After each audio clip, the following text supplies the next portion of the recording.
Well, it's the one thing we can all bank on.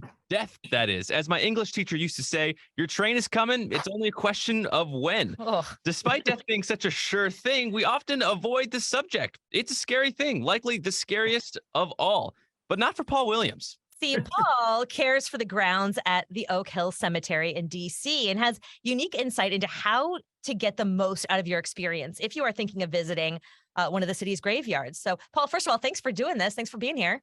Sure. Thanks for having me. It's great. Can you tell us exactly what you do? I'm the 14th superintendent, they call me, at Oak Hill Cemetery. So I oversee the grounds. I oversee funerals, burials, and then I'm responsible for selling plots as well. Great. And so, do you live on the grounds? We do. One of the best perks of the job is my husband and I and two cats get to live in a gatehouse at the cemetery entrance. It's a 5,000 square foot house that was built starting in 1850. It's an amazing property. Oh, wow. Wow. Now, I'm not sure if I believe in ghosts yet. I'm still on the fence. But if they do exist, I feel like they're definitely in and around where you are. Do you see any ghosts? Are you aware of any ghosts? We like to think that because we live amongst 20,000 dead people, that they like to go and haunt somewhere else because they live here too. So we're in that philosophy. But there was rumors decades ago that there was a young female ghost in the house here. And I think her grave had been unmarked. So once it was marked, my predecessors said that they've never had any ghostly apparitions in the house since. So we appeased her. And like I said, they haunt somewhere else, their house where they died or something, not here. We're making light of this, but this is an industry that is so important and so interesting. Yes. Especially in our city. And Paul has long been in it, but formerly the president of Congressional Cemetery for years. Tell us what got you into this and what kind of responsibility do you feel? Because I imagine, there's a lot of care that goes into this job. It's true. You don't really go to school to run a cemetery. It doesn't exist. So most of us superintendents or presidents fall into it. I happen to have a background in historic preservation. So when I started at Congressional and indeed here, they had a need for someone that knew about preservation of both the architecture here, the chapel, the gatehouse, as well as headstones that might have issues being, 175 years old and fallen over and how to put them back together. Yeah.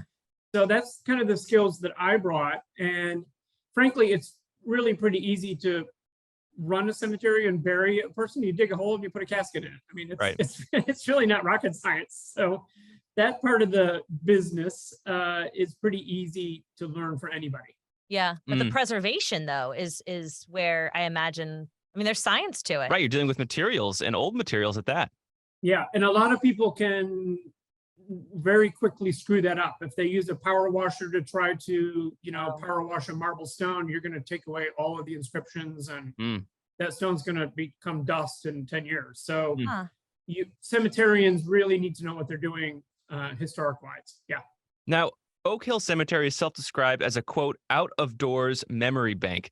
Can you talk at all about, how much memory and history is held within, those buried there, the people that visit them, and just for the city more broadly?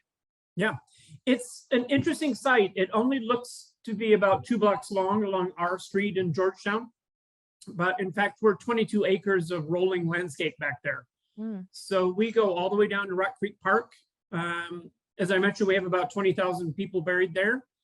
And it really is a living museum of Washington, D.C. Once you start walking around back there, I tell everyone to get lost on purpose. You will see all the names, usually are metro stations now, like the Van Nesses and the Lithicums and the Corcorans and the Renwicks. Everybody that has a name associated with things that we all know in D.C., including street names, are all buried here. So it's really a great connection to those of us that have lived in Washington for a long time. This time of year, do cemeteries really see more visitors just because of the whole Halloween spooky thing? And if that's true, is that a good thing? Is that like helping kind of raise awareness? Does it help generate funding at all for what you do? Yeah, I notice a lot more of our visitors are wearing all black lately. Gee, I wonder why. But it is a renewed interest in cemeteries this time of year. People think about it. It's always been in Hollywood and movies and stuff that cemeteries are creepy and Halloween and whatnot. So we do have increased visitors, but we encourage that. We'd like to have people come in, wander around. It's literally like a 22-acre central park in the middle of Georgetown. It's full of trees, and we have 8 deer that live in here, and foxes and hawks and bunnies and everything. So it's a really treasure trove of wilderness that just happens to have, you know, a lot of dead people. An oasis in this like urban area that we're living in. Now, you talked about that you also, you know, sell plots. So it's still an active cemetery, in other words. I wasn't really aware of that, but can you talk about that? People can still be buried here. Yeah, it is rare for cemeteries as old as we are. We were started in 1849, 175 years ago or so, to still have plots, because old cemeteries tend to fill up, and then you lose your source of revenue, which is a really important part of a cemetery. That's where it all comes from. So my predecessor, and we've gotten really creative about creating new real estate. So we can do something as simple as narrowing a road, and then we can create 20 new casket sites where the road used to be.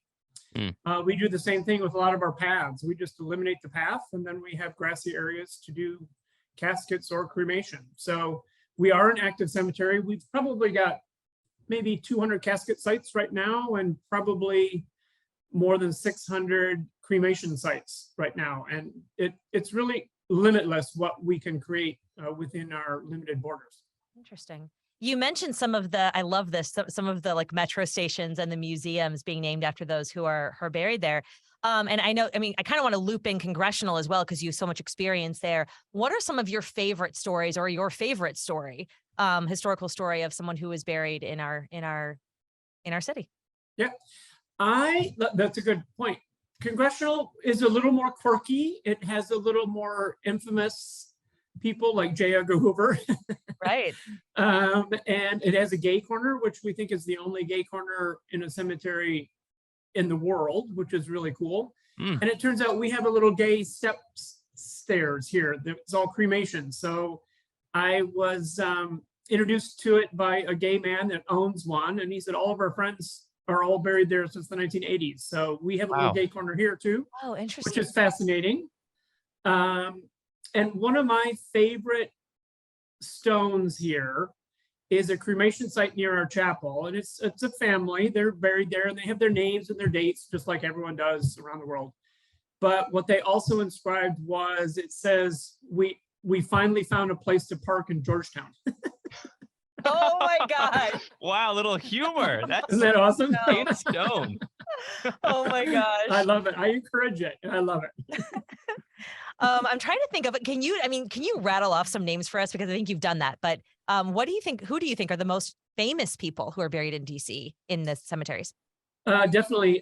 We have Katharine Graham here. So she's a big one. Her house is across the street. Yeah. We have Ben Bradley, another journalist from the Washington Post. I had the honor of burying Madeleine Albright just about 2 months ago. So she is now here at Oak Hill Cemetery. That was a big celebrity funeral for us, if you will.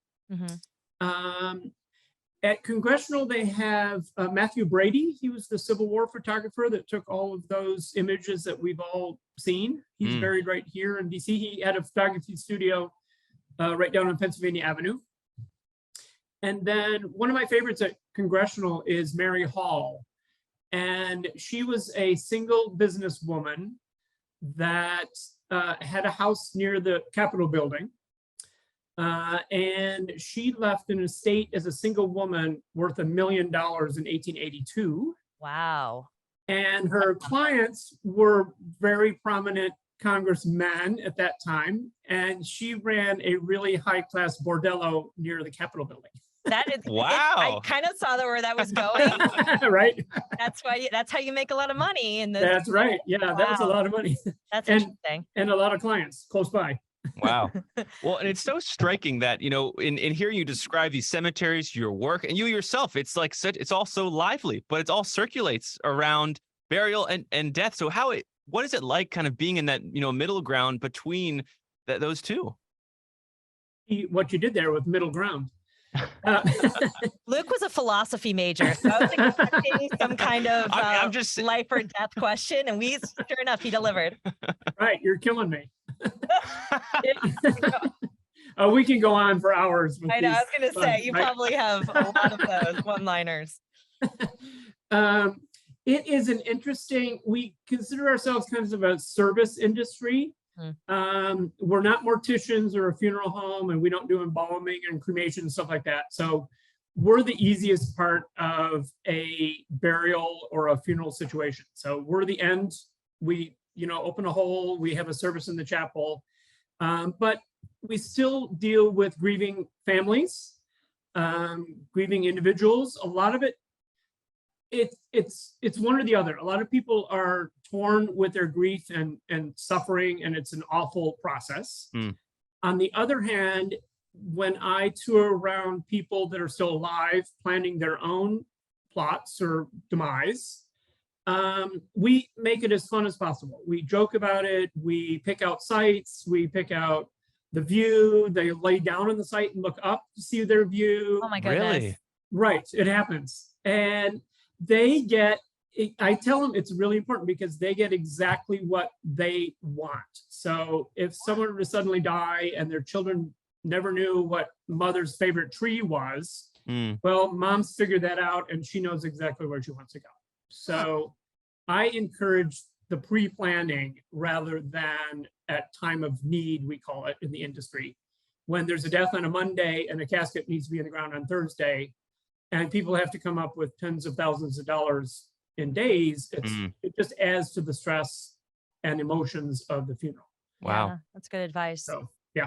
We had somebody in our newsroom say, oh, you should ask him. I mean, as far as the grieving goes, a lot of times people will leave things behind on grave sites or on the plot that maybe is significant to them or significant to that person, but it can't stay there forever, right? So what happens to that kind of stuff? Yeah, I offer the advice to put that kind of stuff either in a cremation niche or in a casket so that it stays with the site. It could be military medals. It could be your favorite houseplant. It could be your cat's cremated remains from 10 years ago. Oh my gosh. It could really be anything. I just did a cremation funeral last week, and they asked if they could put a full bottle of Stoli vodka in the cremation site because that was their dad's favorite vodka. And I said, hell yeah, why not? So in went dad in a vase, and in went a full bottle of vodka, and my gosh, call it a day. Why not? There's no protocol or traditions that need to be followed. You can really customize it and make it your own emotional event. But Paul, if I left a bottle of Stoli, on a random Thursday when I was visiting my father's grave, hopefully that doesn't happen anytime soon, by the way, Dad, if you're listening. What happens to that? I mean, you guys eventually kind of have to clear the area, right? And keep it clean. Yeah. The gates close at 4:30, so the Stoli would end up in our liquor cabinet. Oh my God. Honesty. I love it. Oh my gosh. And I only say that because if that were the case, I could have a 13-year-old come in here and find a bottle of vodka and start 100%. drinking it.